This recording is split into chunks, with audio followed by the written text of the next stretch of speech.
Yo pienso que hasta ahora nunca nuestros líderes se equivocaron en sus trabajos. ¿Y qué pasaría si un día se equivoca? ¿Se le puede cambiar? De eso no sé cómo yo puedo decir, yo no sé. Primera regla que hay que memorizar al entrar en la secreta Corea del Norte. El líder nunca se equivoca.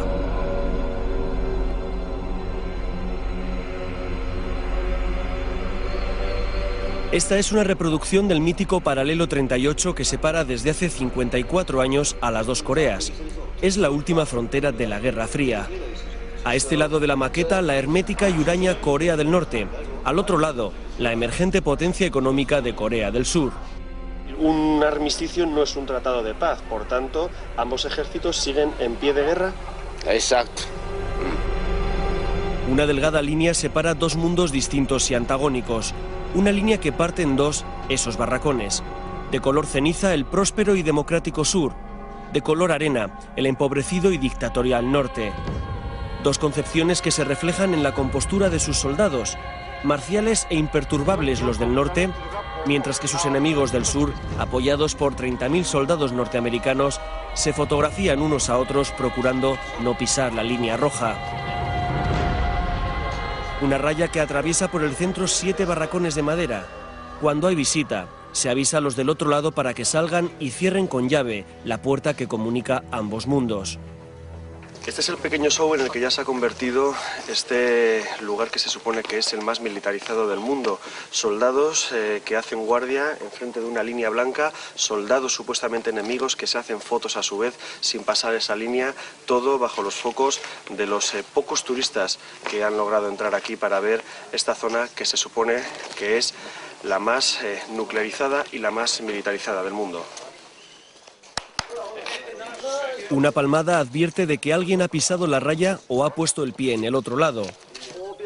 Dicen que los soldados del norte hacen guardia mirando a su propio territorio para evitar fugas o deserciones de ese mal llamado paraíso social. Esta es la historia de un viaje al país de la desmesura y el surrealismo.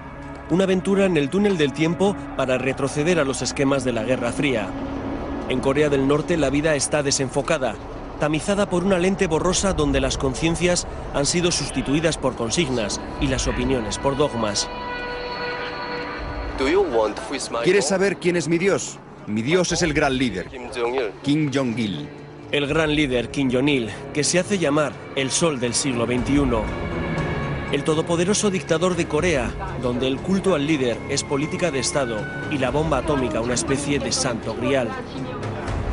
Donde las carreteras están vacías y los hombres visten solo de colores oscuros. Donde las masas son movilizadas a diario para mantenerlas alerta ante enemigos imaginarios y se impide cualquier filtración de información del exterior. Un inmenso gulag de inspiración estalinista donde todo el mundo es supuestamente igual, aunque las élites del partido se muevan en Mercedes y el resto del pueblo lo haga en bicicleta. Un lugar donde todavía hay campos de concentración para disidentes políticos y los periodistas se tienen que camuflar de turistas para entrar. Para empezar, yo que soy periodista, he tenido que decir que soy un artista freelance. Tú también has dicho que eres un profesor de historia, que tenemos que hacer muchas preguntas que suelen ser casi siempre acogidas con mucho recelo, mucha sospecha por parte de nuestros guías. Guía es la palabra amable para llamar a los agentes del gobierno que se encargan de vigilar a nuestro grupo. Yes. Hello, Mr. Lee. 안녕하세요. Se llaman guías, pero en realidad son censores, vigilantes, informadores con capacidad para expulsar del país al turista díscolo o demasiado preguntón. Por ejemplo, Mr. John, don't risk. Y todo por enfocar a 3 hombres empujando un camión averiado. Las directrices de todos estos vigilantes las da el señor Pak Kwan, al que todos llaman Pak Tonchi, camarada Pak. Relevante miembro del aparato del partido, es secretario general en el organigrama del gobierno y habla español. Es que, mira, nosotros sí estamos orgullosos de tener esta fuerza de defensa con las armas nucleares. Orgulloso de tener la bomba atómica. Su edad, su puesto y unos cuantos años en Cuba le han dado una visión política un poco menos rigorista que la que tienen sus hombres, auténticos mastines de la ortodoxia comunista. Él se permite algunos comentarios en privado que nunca reconocerá en público y tiene cierto olfato para detectar periodistas o espías entre los restringidos grupos de turistas que él tutela. Hay también algunos agentes que pueden ser espía, enviado o comprado por alguien, por CIA de Estados Unidos. El viaje está organizado por la Asociación de Amistad con Corea, una organización de proselitismo del régimen de Pyongyang, financiada por el gobierno del dictador. Su presidente, entregado a la causa norcoreana, es un joven español de Reus, Alejandro Cao. Se presenta como embajador honorífico del país en Europa y actúa a veces con más contundencia que los propios guías, cuando nuestras preguntas son poco sutiles o demasiado directas. Alejandro, ¿te consideras tú también un soldado? Claro, de hecho me llaman Changunim Chonsa, soldado del general Kim Jong-il, aquí en Corea. Me conocen así. Corea del Norte solo tiene 2 vuelos semanales con Pekín y otros 2 con Rusia. Sus aviones son viejos modelos soviéticos y el pasaje casi siempre diplomáticos, cooperantes de ONGs y algunos privilegiados turistas como nosotros, entre los que, como veremos, hay muchos periodistas encubiertos de todo el mundo. La portada del único periódico local en inglés advierte que entramos en el reino del que llaman el padre de la Corea socialista, Kim Il-sung, el fallecido dictador, al que sucedió su hijo Kim Jong-il. Todos los móviles son requisados en la aduana y los ordenadores con conexión satélite confiscados. Comienza el aislamiento en el país más impenetrable y desconfiado del mundo. Lo primero que se hace es realizar una ofrenda floral a la estatua del gran líder Kim Il-sung, que se considera el padre del país, el padre de todos los coreanos. Cuando Kim Il-sung murió en 1994, fue nombrado presidente eterno de Corea. Él mantuvo el rumbo comunista del país pese al colapso de la Unión Soviética. Todo el mundo le venera, dicen los guías, porque si no, dicen los disidentes, se puede acabar en un campo de reeducación. Hay una foto suya en cada casa. Hay 35.000 estatuas suyas en todo el país. Hay miles de sellos con su cara que no se pueden usar por no pasar la lengua en su reverso y billetes con su efigie que nunca deben de ser doblados en las carteras. No se puede pasar por delante de una estatua sin reverenciarla o darle la espalda a un dibujo. En este lugar, en este sitio donde esta señora no me deja estar, porque dice que estoy de espaldas al líder.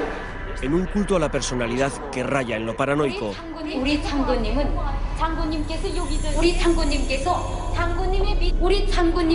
Changunim Keso, nuestro general. Repetido hasta la extenuación o el aburrimiento. Hay una especie de alienación espiritual que obliga a rendir pleitesía a ese líder distante y enigmático. Estamos en el museo de una cooperativa agraria, pero la guía se empeña en enseñarnos la mesa donde se apoyó el líder, la silla donde se sentó el líder, los cuencos donde bebió sopa el líder. Pero para no dar tiempo al turista a reflexionar o a preguntar, apenas está media hora en cada sitio, no sea que percibamos que todo está preparado y cronometrado para enseñarnos una porción de realidad blanqueada. Este reportaje está elaborado prácticamente desde un autobús, robando imágenes en marcha, para tratar de obtener un retrato aproximado, aunque sea movido, de este país ensimismado. Transitamos por autopistas de 5 carriles y nos preguntamos lo mismo que ustedes. ¿Dónde están los coches? 3, 4, por lo menos 4 columnas de tanques pasan por aquí. 4 columnas. Aquí las carreteras, bueno, en general toda la infraestructura está orientada a la defensa y a la parte militar. Entonces tiene sentido, igual que las autopistas que habíamos hablado antes, que son de zona de aterrizaje y despegue de aviones de combate, se utilizan con ese propósito. Sí, pero es que aquí no hay coche ninguno tampoco, ¿eh? Solo determinados vehículos usan regularmente esta autopista, entonces el resto, todos los vehículos, transportes, mercancías, van por carreteras secundarias. Se pueden buscar explicaciones más peregrinas, pero menos es difícil. En caso de guerra, lo primero en ser destruidos serán este tipo de infraestructuras. Sin embargo, Alejandro y el resto de guías se empeñan en esconder algo tan sencillo como que la ausencia de vehículos se debe a que en este país no hay propiedad privada y que el embargo internacional provoca la carestía del combustible. Por esos 2 motivos, pero sobre todo por el de no colapsar las carreteras y no polucionar y ahorrar energía, son los motivos por los cuales no hay vehículos privados. Se apela al medio ambiente, pero se levantan fábricas en medio de la ciudad.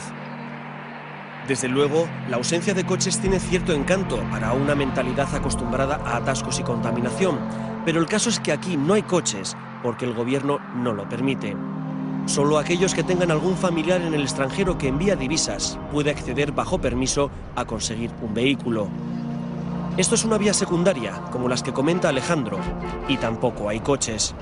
A solo un paso de las gigantescas factorías de Hyundai o Kia, al otro lado de la frontera, la bicicleta sigue siendo el transporte universal de la ciudadanía. Eso sí, las carreteras estarán vacías, pero muy limpias, porque en Corea se barren las calzadas.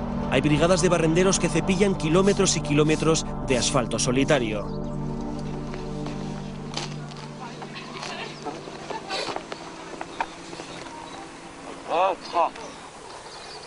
Pues en lo que he tardado en bajar del autobús, a este señor le han dicho que se aleje para que no le podamos sacar mientras está barriendo en solitario una carretera por la que no pasa ni un solo coche. El guía asegura que se va por timidez, pero el desconcierto en su rostro indica otra cosa. ¿Es otro de esos músculos inútiles desperdiciado en labores absurdas o es un represaliado político que se va para no complicar más su condena? Para que nuestro grupo de turistas tenga el menor contacto posible con la población civil, se nos aloja en un hotel de las afueras, muy lejos del centro, solos y aislados. Los cortes de energía solo dan agua caliente 2 veces al día. En la televisión, a todas horas, una alienante programación patriótica. Las órdenes recibidas, nada más llegar, son expeditivas. Queda terminantemente prohibido salir solo del hotel o tener cualquier contacto con coreanos. Y no es una broma. Paul Borrow, un londinense de 24 años, fue amonestado públicamente y amenazado con la expulsión del país por dar una vuelta alrededor de un hotel donde el grupo acababa de cenar. ¿Qué fue lo que hizo? Pues se largó por ahí por Pyongyang, entró en la central de trenes de Pyongyang, y estuvo allí, compró algunos refrescos y esto. Este país es un país totalmente preparado para la defensa, preparado para la guerra. Entonces, igualmente que todos son soldados y saben hacer una formación, todo el mundo está alerta de cualquier posible infiltración extranjera. And Paul, have you apologized? Did you apologize? I totally apologise if I got Alex or any of the guys in trouble. Absolutely, because that was never my intention. La pulcritud, el orden, la limpieza enmascaran la ausencia de trabajo y ocupación.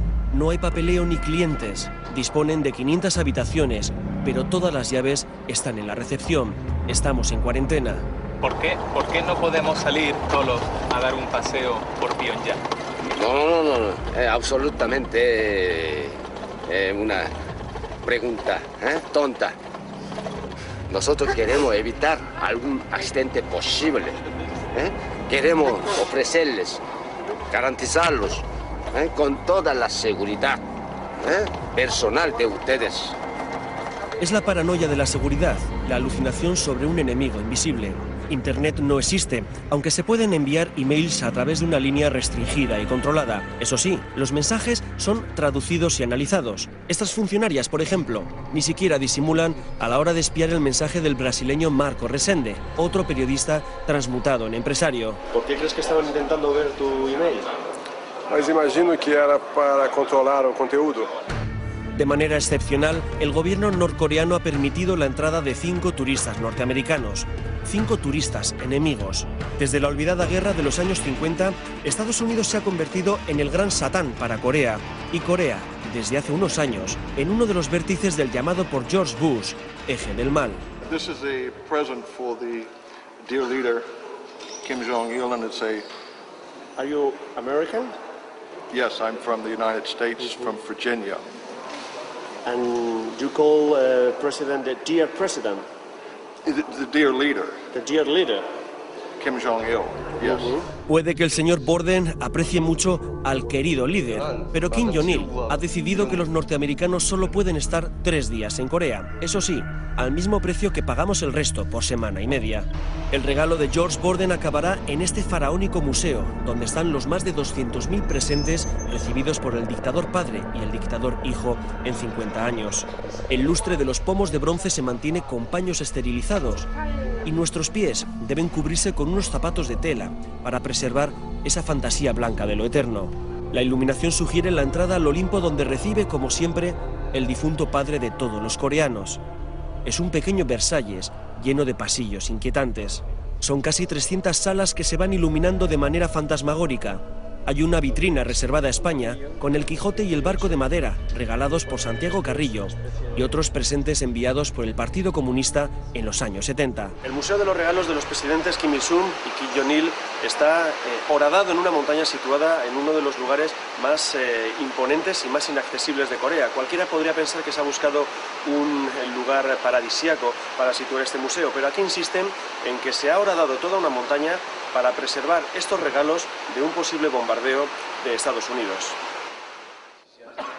Aquí hay regalos del pasado esplendor soviético y recuerdos de casi todos los antiguos amigos de los líderes, desde un tren blindado regalado por Stalin a espadas de Gaddafi, pasando por todo tipo de presentes de Ceausescu, Tito, Fidel Castro o Mao Zedong. Una apoteosis kitsch y un interesante lugar para preguntarse qué sitio ha reservado la historia para todos ellos. Porque si de algo saben en este país, como en cualquier dictadura que se precie, es de falsear la historia para reinventar el pasado. Aquí hay un arma de guerra utilizada por los antiguos coreanos, que se parece mucho a un misil. En este museo de la ciudad de Kaesong se pretende hacer creer, con unos burdos dibujos, que los coreanos inventaron los misiles hace cientos de años, y de ahí les viene la tradición nuclear. El primer misil de la historia, repiten las guías con un gesto aburrido. En otro lugar nos intentan convencer de que esas estatuas de piedra que imitan a las supuestamente originales son patrimonio de la humanidad, en lugar de simple atrecho. Lo único que está certificado en este lugar como valor arqueológico por la UNESCO es una tumba real, pero acostumbrados a visitantes dóciles, los guías repiten las mentiras como si nada. Toda dictadura apela a un supuesto pasado mítico e imperial. Toda dinastía autoritaria, como la de los Kim, busca legitimación en antiguas estirpes guerreras. Estos son restos de los misioneros que enviaban a los Estados Unidos con el objeto de sabotear a Corea, efectuar actividades sobre todo de espionaje. El llamado Museo de las Atrocidades de Sinchon es otro de esos lugares donde 200.000 escolares al año aprenden a renovar su odio contra Estados Unidos. Los cuadros hiperrealistas muestran a curas torturando niños, soldados serrando cabezas o taladrando cerebros. Torturas inquisitoriales de una crueldad infinita que no están acreditadas por comisiones internacionales ni evidencias forenses. Las supuestas órdenes de los oficiales estadounidenses son toscas fotocopias sin sellos ni firmas ni órdenes de operaciones. Más historia reinventada. La casa de Majong-dae es donde supuestamente nació Kim Jong-il. Significa colina de los 1000 escenarios. La biografía oficial asegura que en 1945 expulsó él solo al invasor japonés al frente de sus guerrilleros, aunque no se menciona que 2 bombas atómicas habían provocado la rendición de Japón. Aquí la gente acude en formación. Vienen de fábricas, pueblos o colegios. Vienen como obligados. No hay satisfacción en sus rostros, sino languidez. Son como androides en procesión. Acuden con la misma marcialidad que los pelotones militares. Al ejército se le supone más de 1 millón de soldados y 3 millones de reservistas de la Guardia Campesina. Hay uniformes por todos los lados.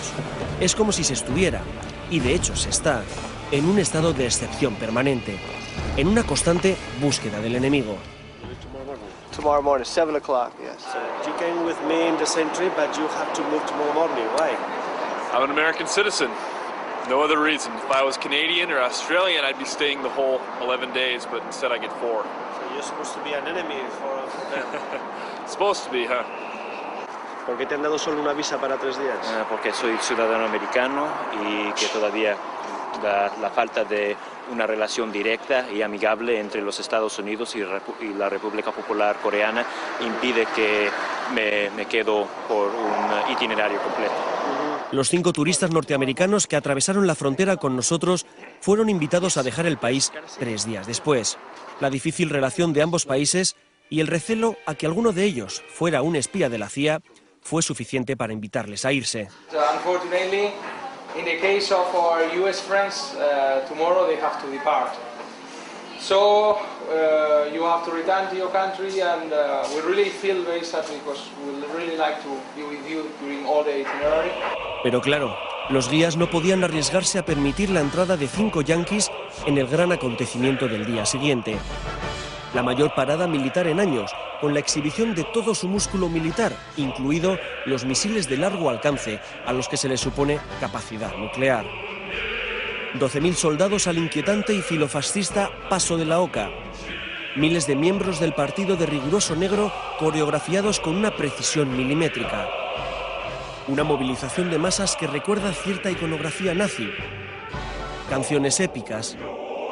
Letras que dicen al líder: si tú no existes, nosotros tampoco existimos. Y nosotros, los turistas periodistas, reteniendo todas esas imágenes en la memoria porque nos impidieron pasar la cámara. Memorizando las lágrimas entre los asistentes, las muestras de histeria colectiva, los gritos de júbilo al líder porque en la tribuna solo estaban los incondicionables del régimen.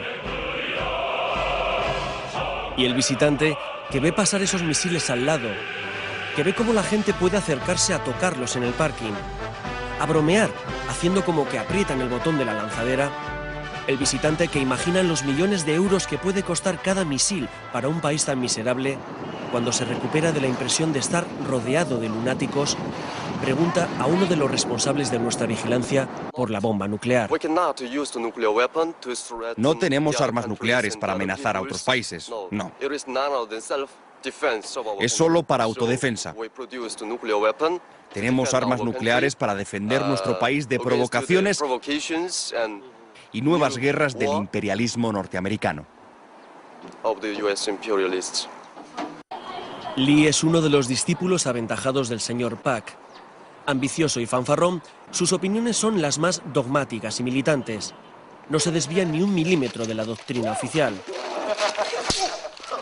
Busca espías por todos los lados para ascender en el aparato del partido y revisa continuamente en nuestras guías o apuntes para descubrir algo incriminatorio, algo de propaganda imperialista.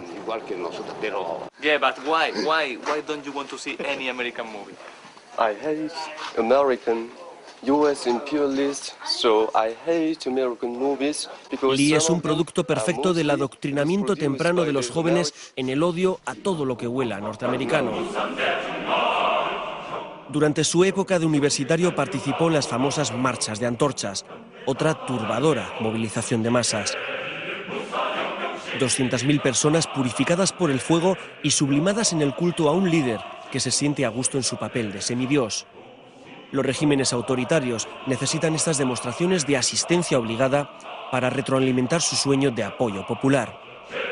Es como una gran maniobra de autosugestión, de que el pueblo está con el líder, de que todos esos hombres y mujeres que desfilan sin sonreír son parte del sistema. Kim Jong-il visita, Kim Jong-il proporciona, Kim Jong-il inspecciona. En todas las portadas, en todos los periódicos, siempre sale una fotografía del gran líder en esa primera página. Un líder que debe tener el don de la ubicuidad porque está en todos los sitios y sabe de todo. ¿Cómo se consigue esa alienación? Con un férreo programa de anestesia colectiva y falta de información. Esta es parte de la programación de la televisión coreana en diferentes horas, días y lugares. Están los programas de coros del Ejército Popular, los informativos donde se alaba la última inauguración del gran líder, los grupos de danza de la milicia, las obras de teatro protagonizadas por soldados, las últimas maniobras bélicas, las películas de guerra donde Corea siempre gana y, por supuesto, el himno y la bandera. La hipnosis de todo un pueblo, basada en la repetición de grandes mentiras y la glorificación del liderazgo.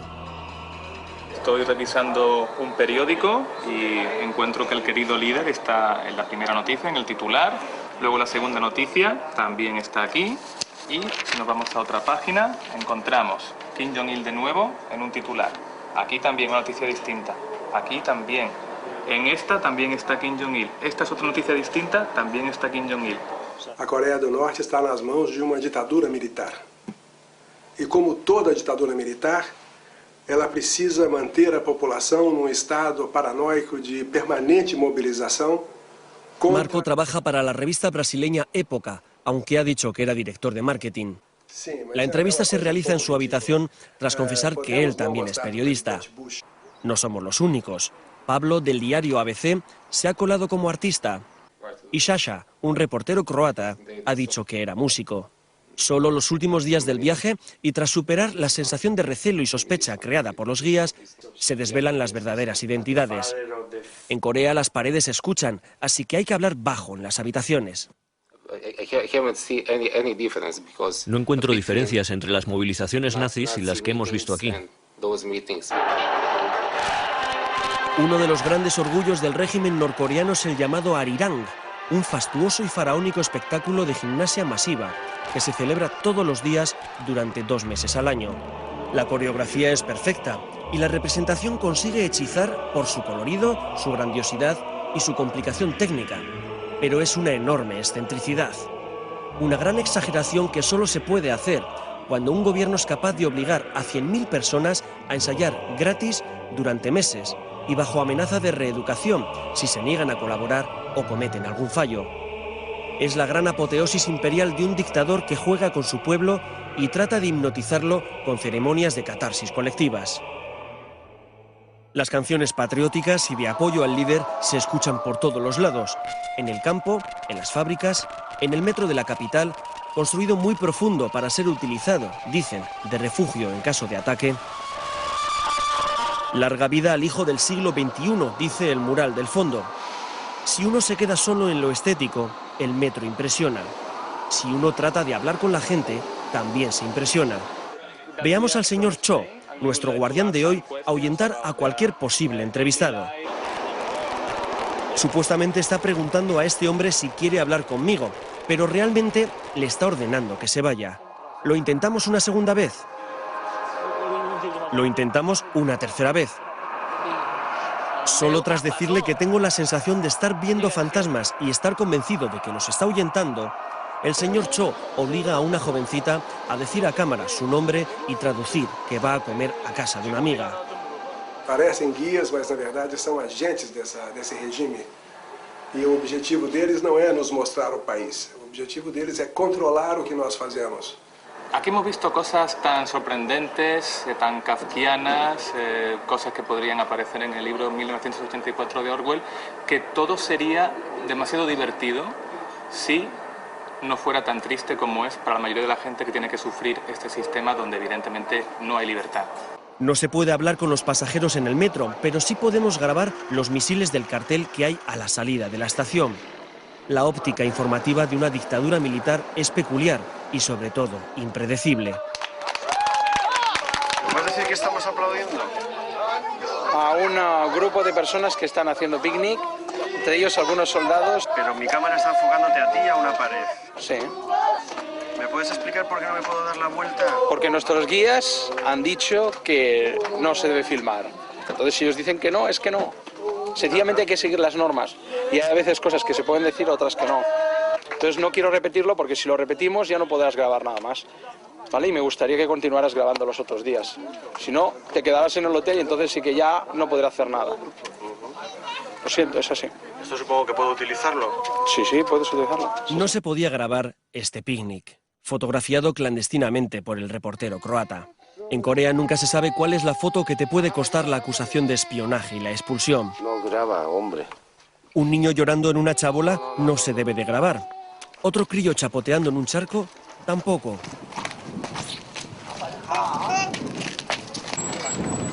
Esta otra imagen refleja una postal de tarde en un parque de la ciudad de Sinchon. El zapato es del guía que se interpone para no sacar un carro tirado por bueyes. Otra discusión absurda sobre la importancia estratégica de un carromato. Cuando una persona hace fotos, etcétera, este tipo de planos, porque creen que lo pueden utilizar como propaganda partidista totalmente. Eso es desarrollito, eso. ¿El buey y el carro estaba en este parque o no? Claro que sí, claro que sí. Pero ¿por qué el 90% de personas que vienen aquí solo sacan el buey y el carro y no sacan el resto? Ese es el problema que tenemos. Para que no se nos incluya en ese 90% del que habla Alejandro Cao, sacaremos imágenes de ese bucólico parque. Pero también diremos que esa grabación fue un ruego especial del periodista harto de sacar fotos movidas desde un autobús que solo para en lugares que estén en el programa o que tengan un monumento al líder. Desde el autobús ha habido que sacar el imponente esqueleto del Hotel Ryungyong, el que tenía que ser el más grande del mundo, construido en plena Guerra Fría y muerto por falta de presupuesto. Una de las vergüenzas nacionales menos disimuladas. 3.000 habitaciones, 105 pisos, el 10º edificio más alto del mundo. Iba a ser el orgullo de un país que quiere hacerlo todo más alto y más grande que nadie, como si esta fuera la única manera de medir ideologías. Un fiasco urbanístico que nunca podrá ser rehabilitado por la mala calidad del hormigón utilizado. Desde el autobús y corriendo ha habido que sacar las nuevas aldeas que se están construyendo por todo el país. El líder ha decidido desmantelar miles de pueblos y reconstruirlos unos kilómetros más allá. La razón oficial es que las casas estaban viejas. Se trasplantan de cuajo poblaciones enteras. No importa el arraigo de las personas a la tierra. No importa borrarles los recuerdos de toda una vida o los vecinos de siempre. La orden es trasladarse y punto. Si tan orgullosos están de estas migraciones forzosas, ¿por qué no verlas de cerca? ¿Es tan fácil cambiar a la gente de su hogar? ¿O estamos grabando lo que muchas organizaciones de derechos humanos llaman gulags? Lo que muchos disidentes y muchas fotografías aéreas señalan como campos de trabajo forzoso para disidentes políticos. ¿Es cierto que hay miles de presos políticos en este país? Es totalmente mentira. ¿Es cierto que existen campos de internamiento o de reeducación política para ese tipo de gente? Ya se han desaparecido. Ya ahora no funcionan. ¿Es cierto que existieron al menos durante unos años o hasta hace unos años centros de reeducación? Unos 2 o 3 años sí, estaba funcionando y ahora ya se han desaparecido. No se huye nadie. Estamos hablando que hasta el año 2005. Naciones Unidas, Amnistía Internacional, el Observatorio de Derechos Humanos y muchas otras prestigiosas instituciones han denunciado la existencia de esos campos llamados de reeducación y que el secretario general Pak Kwam reconoce hasta hace 2 años. Lugares donde el disidente político es condenado sin juicio y recluido junto a padres e hijos para evitar su fuga. Se arrepentían de lo que habían hecho. Se calcula que puede haber hasta 200.000 presos políticos en estos momentos. El relator especial de la ONU sobre derechos humanos en Corea del Norte asegura que solamente por criticar el sistema económico comunista del país hay hasta 104 tipos de delitos de cárcel. Sí, cuando estaban devueltos, nosotros queríamos reeducarlos a través del trabajo en el campo. ¿Trabajo forzado? Forzado. ¿De cuánta gente estamos hablando? No sé exactamente la cifra. Como en los antiguos países del este, en un estado de continua sospecha, cualquier rencilla, envidia o problema de celos es resuelto con una improbada acusación de traición a la patria. Una simple crítica sobre la calidad de la comida puede llevar a alguien a la cárcel por anticomunista. Por eso se ven tantas miradas tristes. Por eso la gente tiene pánico a hablar con el extranjero, por temor a meter la pata sin querer y acabar reeducado. ¿Pero ella sabe escribir y leer? 글수 읽을 줄 압니까? 아직은 모릅니다. 아니. 지금 모릅니다. 네. Sí, porque todo el mundo aquí sabe escribir y leer. Para él es una pregunta sospechosa. El señor Pak se enfada y no sabemos si está traduciendo lo que ha dicho la campesina o aportando de su propia cosecha. El gobierno norcoreano asegura que el 99% de sus 22 millones de habitantes sabe leer y escribir y lo considera uno de los estandartes de su revolución, pero no aporta datos sobre el analfabetismo funcional, sobre los miles de personas que no tienen acceso a educación superior porque son destinadas obligatoriamente al campo. Según el talento que tienen. Sí. Y si no, entonces debe trabajar. Según talento quiere decir que solo los mejores estudian. Esa jovencita, llamada Ram, trabaja en la brigada número 1 de verduras de la cooperativa Migok. Con una economía casi de subsistencia, basada en el cultivo del arroz, con técnicas rudimentarias, algunos tractores, gran parte de la población es obligada a trabajar en el campo para alimentar al resto del país. Vamos a construir nuestra patria con arroz, dice este letrero. Lo que los guías nos presentan como una consigna campesina es para algunos diplomáticos y expertos en Corea del Norte una prueba de que podría tratarse de un campo de reeducación. Nunca sabremos si hemos hablado con una campesina o con una represaliada política condenada a trabajos forzados, porque en Corea nunca nada es como parece. Bueno, pues hemos pedido que nos enseñen la típica casa coreana y nos han traído una especie de casa museo visitada por el presidente de la nación, en la que todo está en su sitio, todo está limpio y todo parece que ha sido colocado a posta para que parezca lo que seguramente no es, una típica casa coreana. Queríamos ver una casa campesina al azar, pero en Corea el azar no existe. La casa ya estaba preparada, aunque todo ha parecido improvisado. Se trata de una familia modélica, fotografiada, qué casualidad, con el líder, con una cocina inmaculada, unos pequeños cultivos en el jardín, la guerrera del dueño con las medallas conseguidas. Una familia ejemplar, porque en Corea se divide a la población en tres clases, los centrales, como los de esta casa, los oscilantes y los incorregibles. Una especie de inventario social o de clase, cada uno con sus propios derechos, obligaciones, privilegios o castigos. ¿Es cierto que existen campos de internamiento para deficientes mentales o deficientes físicos?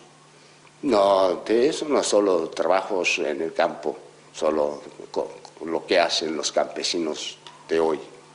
¿Pero hay cooperativas que se montan exclusivamente para gente con deficiencias físicas? No, solo como en las granjas de cooperativas normales, solo ellos estaban como aparte de los campesinos de la misma granja. Este señor que porta unas muletas es lo más parecido que hemos visto a una minusvalía física. Tampoco hemos visto ningún deficiente mental, porque como reconoce el señor Park, la espartana Corea del Norte encierra a sus disminuidos en granjas y cooperativas donde se dedican a trabajar a destajo como mano de obra defectuosa. El dictador Kim Jong-il trata a su pueblo como si fueran figuritas folclóricas de escayola. Su país es como un enorme juguete de hombres y mujeres sometidos a su voluntad. Cada uno tiene su puesto y su función, y si se rompe, se repone. El gobierno ha reconocido que hubo más de 300.000 muertos durante la gran hambruna de hace 5 años. El líder le puso nombre a esa época terrible, la Marcha Penosa. Algunas ONGs elevan la cifra a casi 2 millones de muertos por hambre. Entonces, quedan secuelas. Es una fábrica de la producción humana incesante. Visitamos una maternidad, aunque en la terminología marxista del señor Park sea una especie de stajanovista paritorio de ciudadanos trabajadores. Todo vuelve a estar en su sitio y no se nos permite mirar donde no está previsto. La sanidad es uno de los grandes logros del país, aunque hay numerosas denuncias de la Organización Mundial de la Salud sobre el estado de muchos de los hospitales. La responsable de la maternidad nos pasea por todos los laboratorios y nos enseña madres que acaban de parir. Casualmente, uno de los bebés nació el mismo día que el líder, 2 semanas antes de esta grabación. Preguntamos a otra madre por el nombre del bebé. Indecisión, duda, madre que no sabe, que no contesta, y entre el guía y la directora la sacan del apuro. Lo pensará cuando vuelva a casa, dicen. ¿Era todo un montaje?, nos preguntamos. ¿Era una madre real? ¿Qué madre no sabe el nombre de su hijo 2 semanas después del parto? Preguntamos a Park. Antes del parto, así, la pareja ya tiene nombre de su hijo o de su hija. La directora de la maternidad nos cuenta orgullosa que han comprado 105 nuevas incubadoras, pero oculta que según el último informe de UNICEF, el 30% de los recién nacidos en Corea son prematuros debido a la escasa alimentación de las madres y la pobre calidad de la comida. El 34% de las mujeres norcoreanas sufre anemia y la falta de proteínas, grasas y micronutrientes provoca que el 23% de los niños estén técnicamente desnutridos. Algo que ha empezado a hacer mella incluso en el ejército, donde se ha tenido que reducir la altura mínima exigida para el servicio militar de 1,50 a 1,30. Y eso que el ejército es la institución más venerada del país.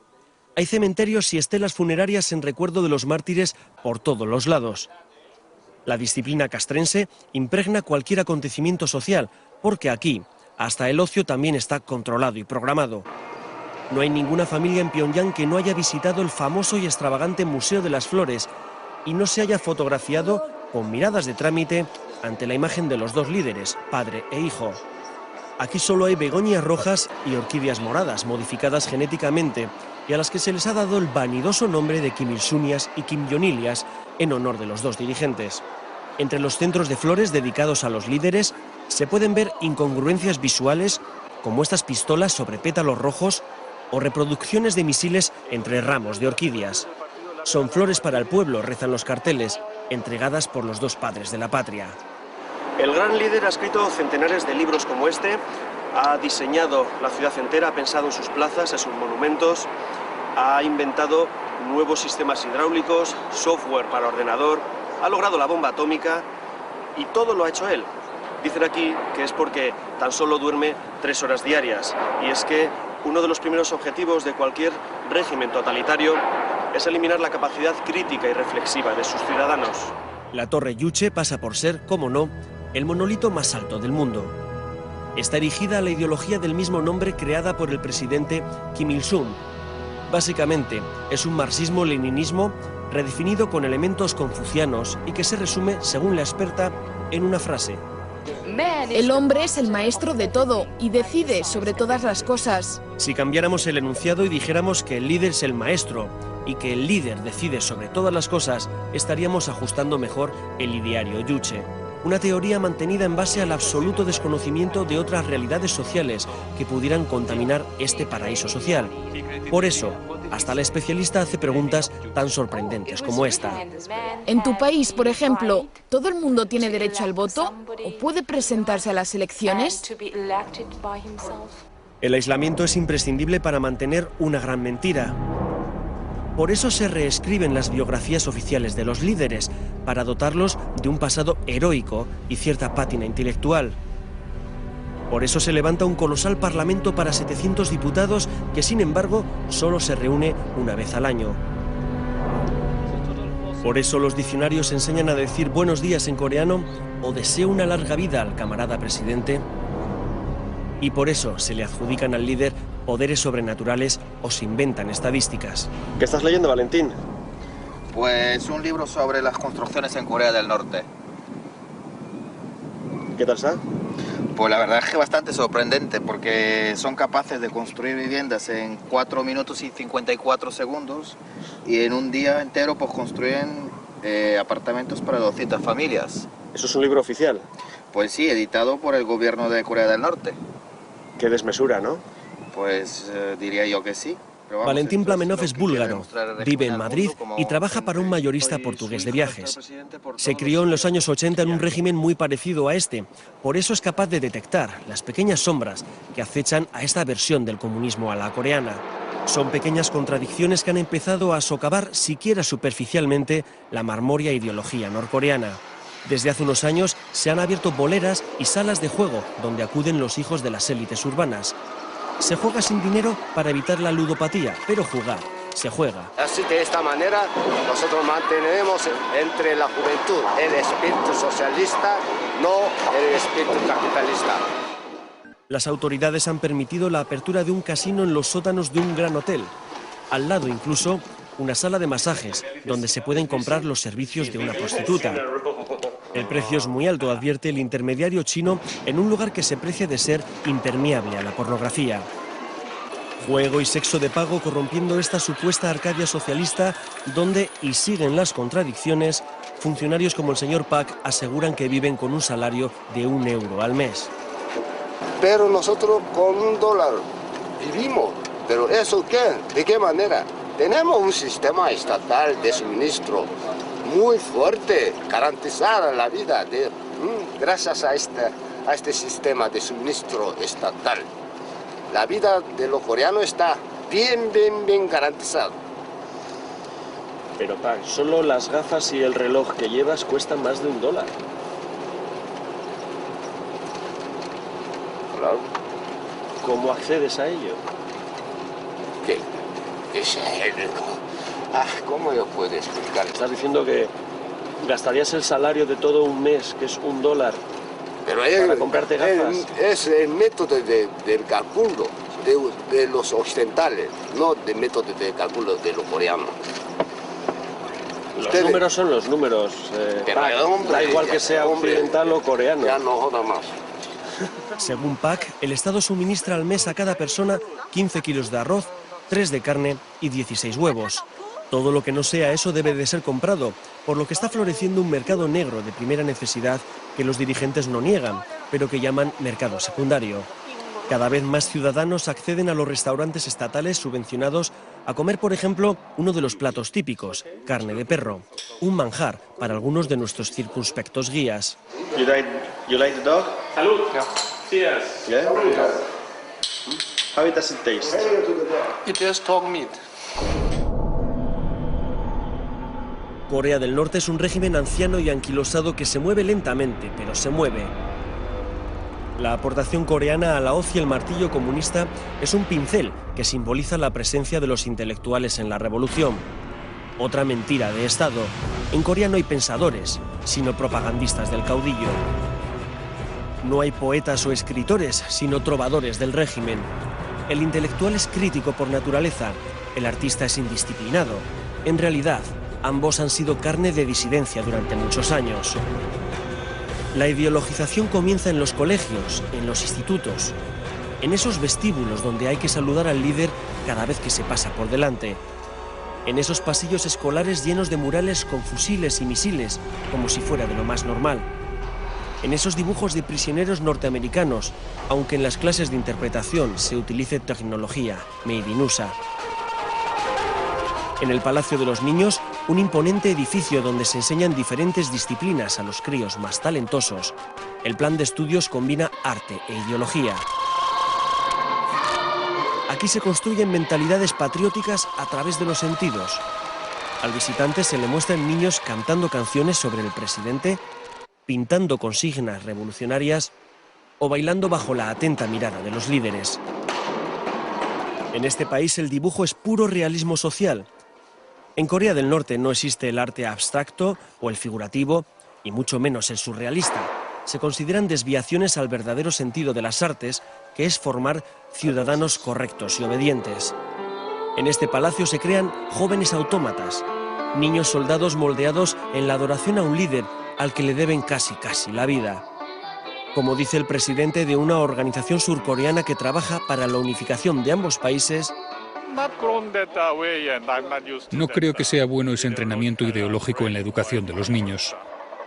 Corea en la época de Kim Il-sung es el título de uno de los libros que se pueden adquirir en la librería de la Biblioteca Nacional de Corea. Otra vez, un edificio gigantesco y una guía que se empeña en darnos todos los números y datos de carrerilla. Millones y millones de libros, entre los que pedimos a la responsable, por probar, el 1984 de Orwell, la obra maestra sobre los totalitarismos. No, preferimos tener libros útiles, tecnológicos, que ayuden y enseñen a la gente. Los libros que critican sistemas socialistas comunistas, lógicamente, que no son partidarios de la ideología y del sistema que existe en el país, normalmente no son permitidos.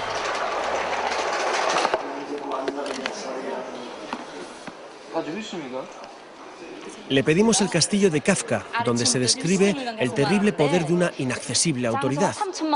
Tampoco lo conocen. ¿Qué obras interesan entonces? Pues, por ejemplo, los 18.000 libros escritos por el caudillo Kim Il-sung de su puño y letra. Sí, 18.000. Ya sé que se sorprenden, pero además son libros muy intensos y muy profundos. Lo dice el doctor en filosofía y encargado del Departamento de Ciencias Políticas, Ri Son-chol. El profesor Ri asegura que se los ha leído todos. Le hacemos ver que es imposible escribir 18.000 libros y sonríe. Sonríe hasta el director de la biblioteca cuando le digo que eso significa escribir un libro al día durante 49 años. En la Biblioteca Nacional de Pyongyang hay más de 30 millones de ejemplares. Nos lo cuentan como ejemplo de aperturismo intelectual. Sin embargo, si preguntamos por libros capitales de filosofía política, como libros de Max Weber o el clásico de Hannah Arendt, contra todos los totalitarismos, estos libros no existen. Y desde luego lo que no tienen es el libro de George Orwell, 1984. Quizás porque el protagonista de esa novela, ese gran hermano autoritario, se parece demasiado al protagonista de este país. Kim Jong-il ha logrado mantener a su pueblo en un estado de tensión constante sin que la cuerda avance hacia ningún lado. A los coreanos del norte como nación se les supone fieros y peligrosos, pero como pueblo se muestran dóciles y conformistas. Así es el último bastión comunista del planeta, un estado totalitario y paranoico que mantiene encerrado y aislado a todo un pueblo. Al dejar el país, una buena noticia.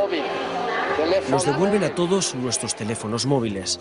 Volvemos a sentirnos dueños de nuestra agenda.